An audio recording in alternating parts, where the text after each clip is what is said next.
আরে তুমি এই পিকটা দেখো, দেখছো? আরে আরে আরে কি হচ্ছে কি? আরে জুস বদলে দাও।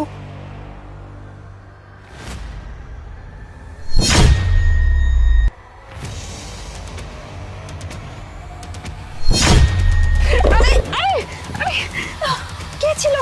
ওকে তো আজকে আমি খেয়েই ফেলবো। আরে থামো, শোনো, যেতে হবে না। ওই এলাকার পোলাপান ছিল, বুঝতে পারছো? ওদের পেছনে গেলে অথবা ইট দিয়ে ঢেলমেল দিতে পারে। পাগল সালপাল, বাদ দাও। হ্যাঁ হ্যাঁ, তুমি ঠিকই বলছো। যদি আবার ছোট ছোট বাচ্চারা যদি ইট দিয়ে মাথায় ঢেল ঢেল দেয় তখন আমার ক্ষতি হয়ে যাবে।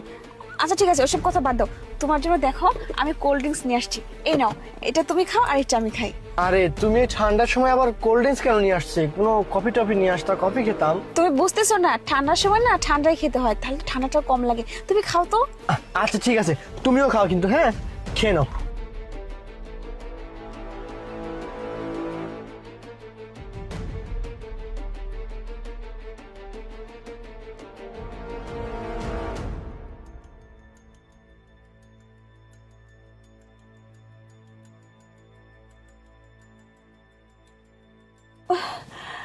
আরে উহ, আমার এরকম কেন লাগতেছে? আরে প্রিয়া, কি হলো তোমার? তুমি তুমি ঠিক আছো তো? প্রিয়া, প্রিয়া, তুমি তুমি ঠিক আছো? প্রিয়া, প্রিয়া, প্রিয়া, আরে এ তো সত্যি সত্যি অজ্ঞান হয়ে গেল।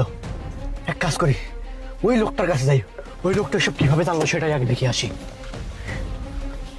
এই দাঁড়া, তুই আমাকে এই কোল্ড ড্রিঙ্কসটা বদলে দিতে বলছিস, আমি বদলে দিচ্ছি। ওইটা খাওয়ার পরে আমার ওয়াইফ গাড়ির মধ্যে অজ্ঞান হয়ে গেছে।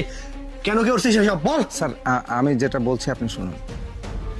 এই যে জুসটা যেটা ছিল না, এই জুসের মধ্যে এক ধরনের কেমিক্যাল দিয়েছে, যেটা আপনি খেলে হঠাৎ করে আপনি সেন্সলেস হয়ে যাবেন। আর এটা করেছে আপনার যে ওয়াইফ আছে না, ওনার একটা বয়ফ্রেন্ড আছে, এই বয়ফ্রেন্ডের সঙ্গে মিশে এই কাজটা করেছে।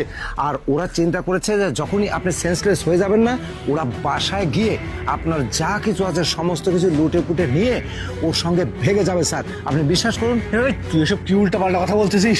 স্যার আমি একদম মিথ্যে কথা বলতেছি না স্যার। আপনি এখনো আমার কথা বিশ্বাস না হলে মনে হচ্ছে আপনি বাসায় গেলে ওদেরকে দুইজনকে হাতে নাতে ধরতে পারবেন। আপনি এখনই যান, গিয়ে আপনি